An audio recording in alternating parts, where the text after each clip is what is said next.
there's this idea that, you know, to accomplish something, anything, we have to do more, and that more is required, and that what we've done is not enough, and we have to keep on it, keep on it. I've seen or heard a lot of this discussion, especially in the South Bay, which has a reputation for being very fast-paced and moving very quickly through the next task, and being goal-oriented and achievement-focused.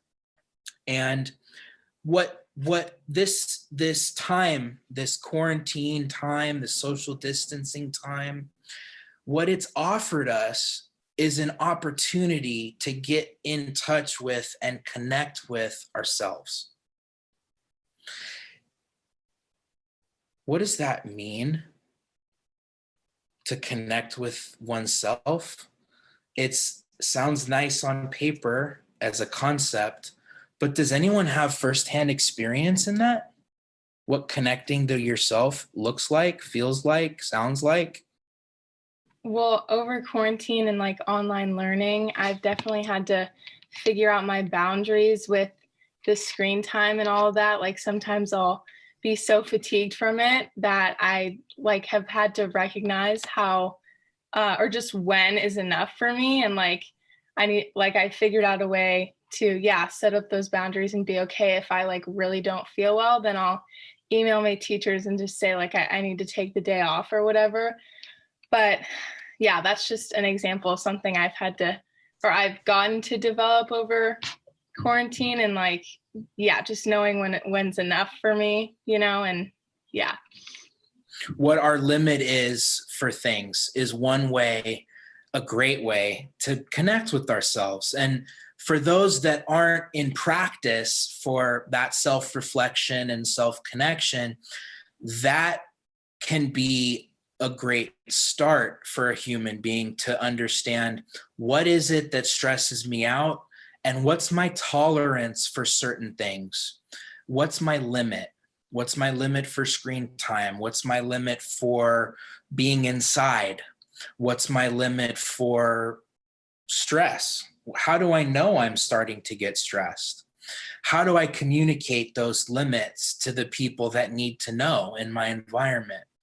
These are all wonderful questions to ask that take up considerable time and effort that I don't see many of the youth that I'm working with considering.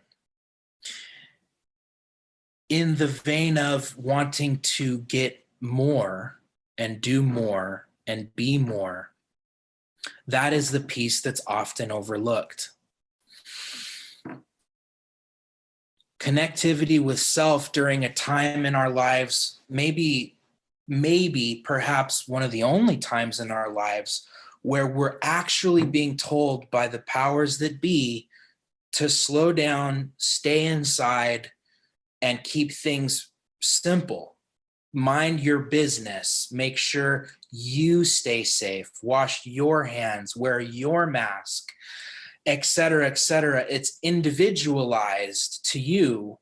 And that time of being able to connect with yourself is what ends up creating that feeling of connection to something. And so why not ourselves? Now, what does it mean to be connected with yourself? Well, I'll give you a brief example in the form of a story about me, my favorite topic. When I was a year into my practice as a therapist, I was so interested and invested in success of the practice and success of this venture to be on my own, my own boss, if you will, that I worked and worked and worked and worked and worked. And I saw a lot of individuals every week, and my practice was thriving. And I had gotten everything that I set out for in terms of success that I believed, and the future was bright. And I was going at many, many, many revolutions per second. And if you knew me then, I was very busy and fast. And I was always looking for the next thing to accomplish. Now, I wasn't doing so in a pandemic, but I believe firmly that if I had taken that mentality with me, if that was the person that I was entering last March and April and May and June, as it started to set in, that this wasn't going anywhere and this was actually going to be a reality for quite some time. I believe that if I took that Evan into the pandemic, I would have experienced a great deal of despair and feeling hopeless, helpless. I would start to lack motivation and feel very disconnected, etc. But what happened before the pandemic that changed the course and direction for me is that I was involved in a major life-threatening car accident that I was in. I was the driver. And it was the middle of the day, a rainy day, kind of a fluke type of thing where no one was doing anything wrong. No one was speeding. There wasn't any inebriated parties involved. It was pouring rain, lost control of the car, smack dab into somebody. And basically, I was unable to work and unable to go to my office and unable to do anything. And so my pace, my lifestyle, my forward motion was stopped, halted without my consent. And I had to deal with that, the nothingness of my life post-accident, because I wasn't able to work, I wasn't able to walk, I wasn't able to breathe. I had to relearn how to do all that stuff. And I did a lot of that isolated right here in my home while my wife went to work and my oldest daughter was being cared for by others. I couldn't do anything, but it forced something upon me. It forced this nothingness, right? This like, I can't achieve right now. The best I can achieve is to walk from the couch to the kitchen without stopping to catch my breath. That was my new marker for success. And I fell into a deep depression, and it was a hard place to be and a lonely place to be, because in the early months, I was fixated on being able to move and produce and go forward, and I couldn't. And that helped me in a way that I didn't even realize at the time. Because when you fast forward to March of 2020, there's a different Evan entering into this quarantine, entering into the social distancing.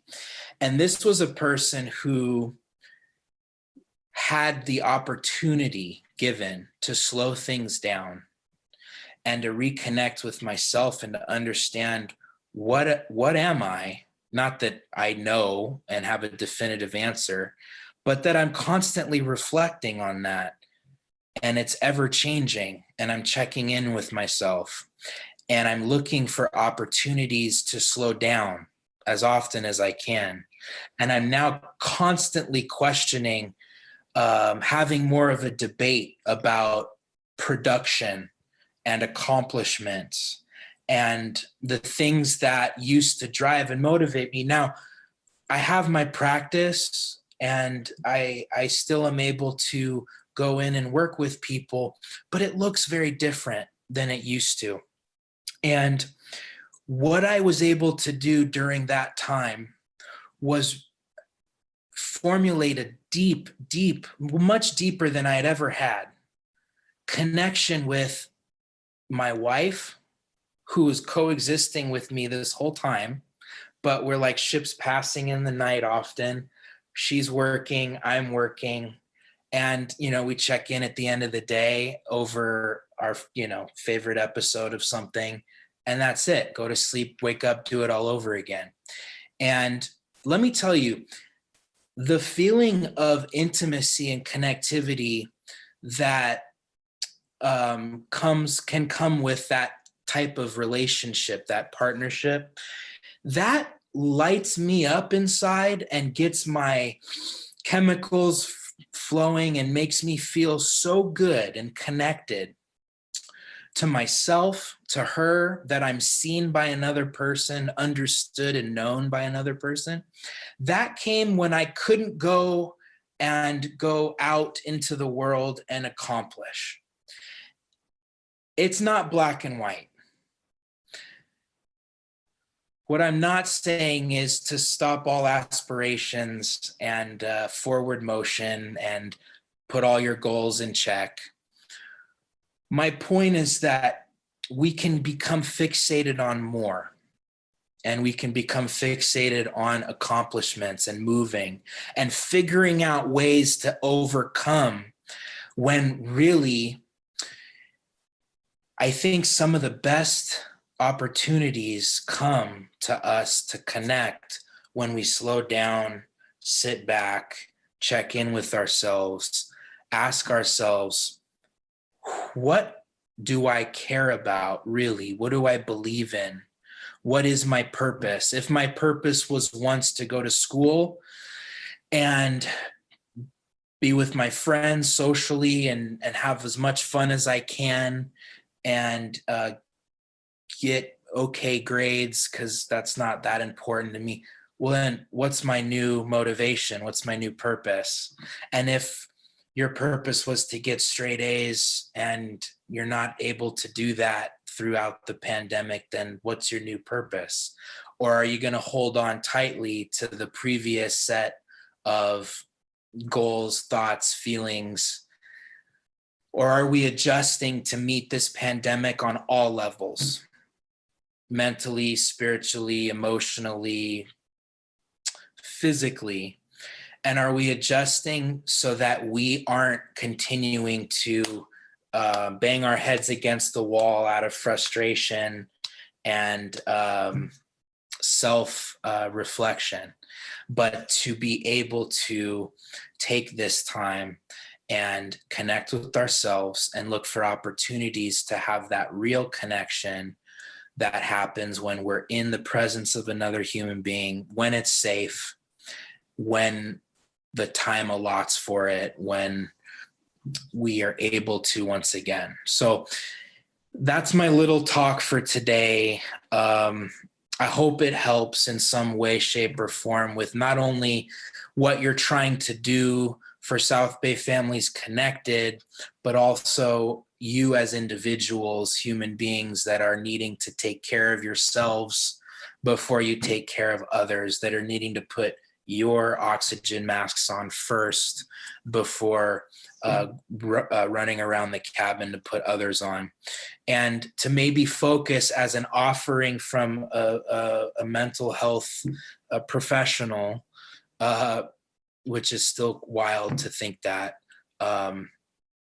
offering that you are, as Laura said, perfect just the way you are, that self-care, self-kindness, and grace win the day always. They'll always win the day. And that rather than looking for more to do, more to push, more to accomplish, rather counterintuitively ask yourselves, what can I be doing to slow down? What can I be doing to check in with myself? How can I pass that message along to friends and family? And that we can ride out the rest of this pandemic being more connected to ourselves, and thus feeling more connected to our environments and what we're doing in them.